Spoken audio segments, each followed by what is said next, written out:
بسم اللہ الرحمن الرحیم الحمدللہ الذی لیس لہ شریک ولا مثیل ولا نظیر والصلاة والسلام علی النبی الأمی المکی المدنی الحاشمی المطلبی العبد المؤید الرسول المسدد المصطفى الامجد المحمود الاحمد بالقاسم محمد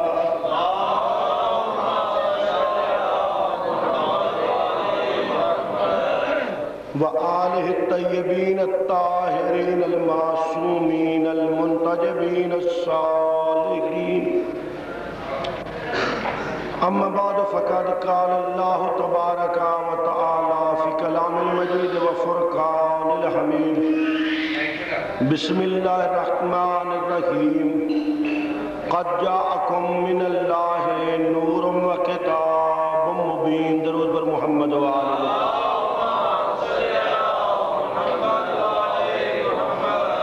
صاحبان گرامی قدر اللہ کی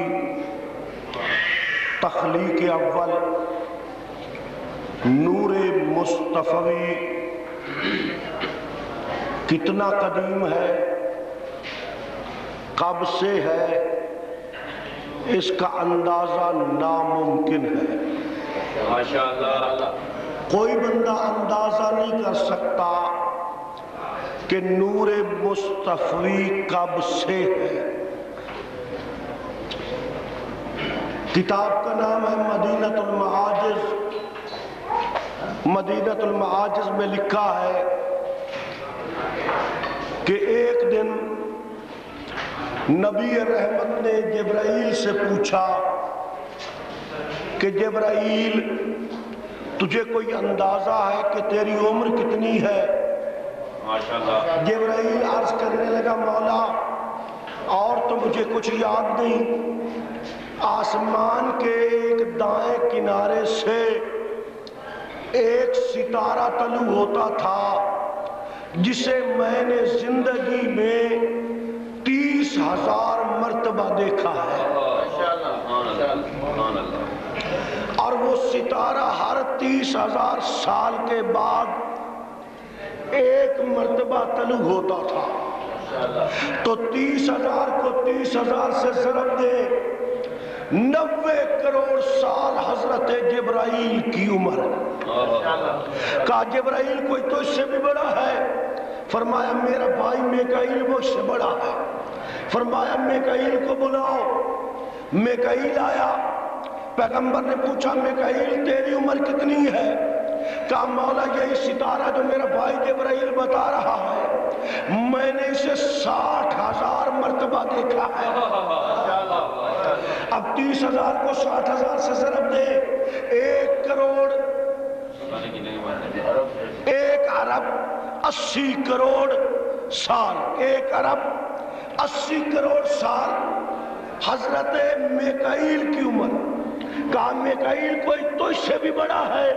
فرمایا میرا بھائی اسرائیل مجھ سے بڑا ہے۔ فرمایا اسے بھی بلاؤ۔ اسرائیل آیا، فرمایا اسرائیل تیری عمر کتنی ہے؟ کہا یہی ستارہ جو میرے بھائی بتا رہے ہیں میں نے اسے 90,000 مرتبہ دیکھا ہے۔ اب 90,000 کو 30,000 سے ضرب دو، 2 ارب 70 کروڑ سال حضرت اسرائیل کی عمر، اور یہ سال زمین کے سال نہیں، یہ سال ہے عرش عظیم کے سال، جہاں ایک سال 50,000 سال کے برابر ہے۔ نوری سال، 1 سال نوری 50,000 زمینی سال کے برابر ہے۔ تو 2 ارب 70 کروڑ سال حضرت اسرائیل کی عمر۔ جب پیغمبر عمریں پوچھ چکے، پیغمبر نے فرمایا جبرائیل، میکائیل، اسرائیل، وہ ستارہ جو تم آج تک آسمانوں پہ دیکھتے رہے، کیا چاہتے ہو کہ آج میں تمہیں مسجد نبوی میں وہی ستارہ دکھا دوں؟ کہ اللہ کا حبیب ہم ضرور دیکھنا چاہیں گے۔ فرمایا اچھا اور دیکھنا چاہتے ہو تو ابھی ذرا متوجہ رہنا۔ پھر کیا ہوا؟ اقام محمد، ایک طرف سے محمد اٹھا، دوسری طرف سے قام علی، علی ابن ابی طالب اٹھا، دونوں بھائیوں نے پیشانی پہ پیشانی رکھی، لمحہ ایک شعلہ نور نکلا، ساری کائنات منور ہوئی، تینوں فرشتے سجدے میں گر گئے، سجدے میں گر کے کہتے ہیں واللہ ذالک نورک یا محمد، واللہ ذالک نورک یا علی، اے محمد و علی تمہاری رسالت اور ولایت کی قسم کہ ہم آج تک جو ستارہ دیکھتے رہے وہ ستارہ نہیں تھا، وہ محمد اور علی کا نور تھا۔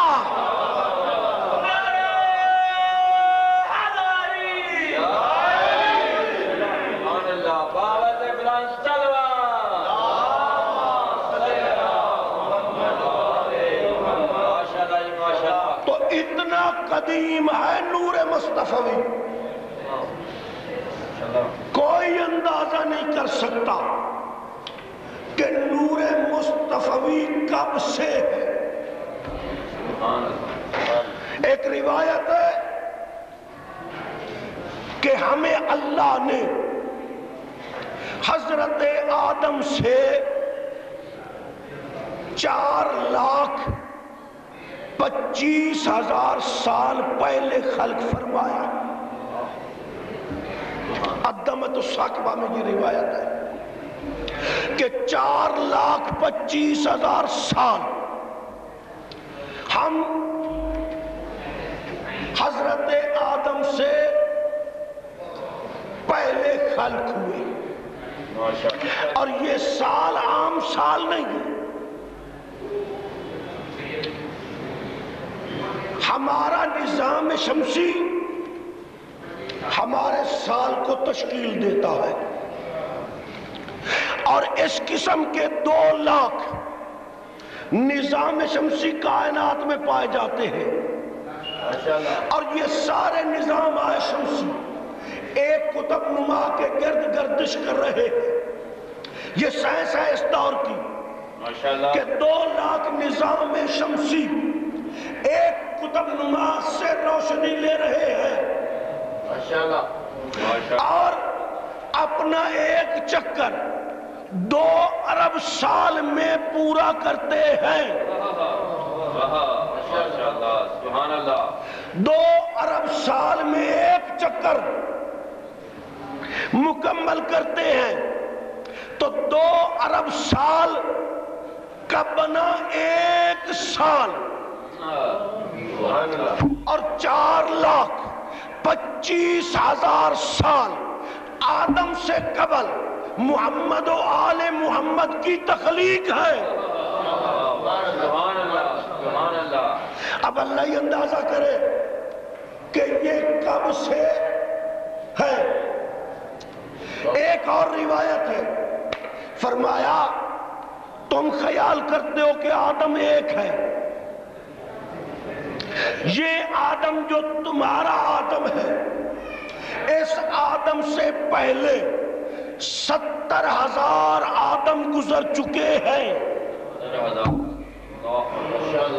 اور ہم سب سے پہلے آدم سے 4,25,000 سال پہلے تھے۔ سبحان اللہ سبحان اللہ۔ تو اس طرح روایات مختلف ہیں، ان کو اگر آپس میں تطبیق دی جائے تو نتیجہ یہی نکلتا ہے کہ ان کا نور کب سے ہے، اس کا اندازہ لگانا انسانی عقل سے باہر ہے۔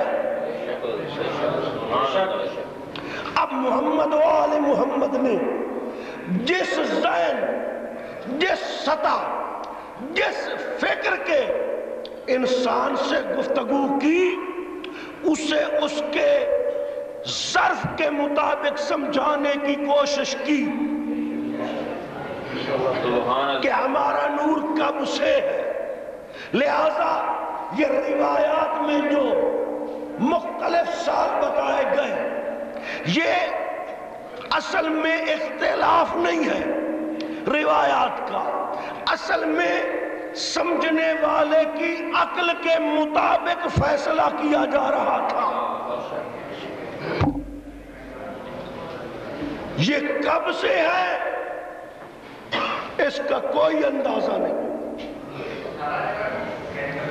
بس اتنا ہے کہ یہ سب سے پہلے ہے۔ توجہ ہے سامنے محترم،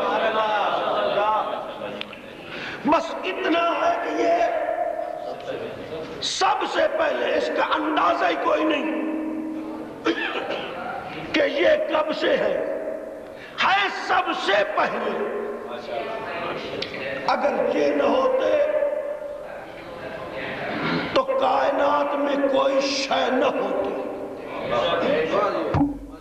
انہیں اللہ نے خلق کیا ہے اپنی پہچان کے لیے، یہ وسیلہ ہے اللہ تک پہنچنے کا، اور یہی حکم قرآن ہے، یا ایھا الذین آمنوا اتقوا اللہ، کہ اے مومنو ڈرو اللہ سے، وابتغوا الیہ الوسیلہ، اور اللہ کی طرف وسیلہ تلاش کرو، لعلکم تفلحون، تاکہ تم نجات پا جاؤ۔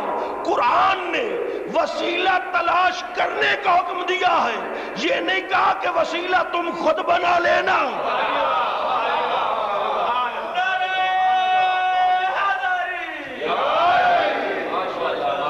وسیلہ تلاش کرنا ہے، وسیلہ بنانا نہیں۔ وسیلہ بنانا اللہ کا کام ہے، مومن کا کام ہے اللہ کے بنائے ہوئے کی پہچان کرنا، اسے ڈھونڈنا کہ اللہ نے میرے لیے وسیلہ کسے بنایا ہے۔ دوستان مکرم، پھر خطاب کسے ہے؟ ہر مسلمان کو نہیں، خطاب ہے مومنوں کو، کہ مومنین درود پر محمد و آل محمد،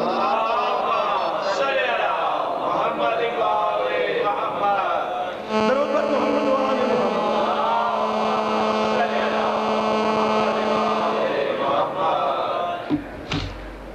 تو یہ حکم صرف مومنوں کو ہے کہ وسیلہ تلاش کرو، ہر مسلمان کو حکم نہیں، مومن کو ہے۔ کیوں؟ وسیلہ ہر بندے کو فائدہ ہی نہیں دیتا، فائدہ دے گا اسی کو جو صاحب ایمان ہوگا، اور صاحب ایمان وہی ہے جس کا کل ایمان پر ایمان ہوگا۔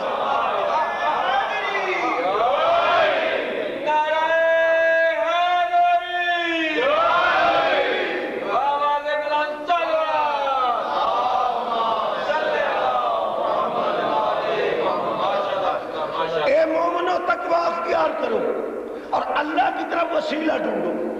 اب سوچنا یہ ہے کہ وہ وسیلہ کیا ہے جس نے ہمیں اللہ تک پہنچانا ہے؟ وہ وسیلہ کیا ہے؟ ایک عالم دین مجھ سے فرمانے لگے وسیلہ نماز ہے، جو اللہ تک پہنچاتا ہے وہ وسیلہ نماز ہے۔ میں نے کہا اگر نماز وسیلہ ہے تو پھر یہ نماز لوگوں کے چہروں پہ واپس کیوں ماری جاتی ہے؟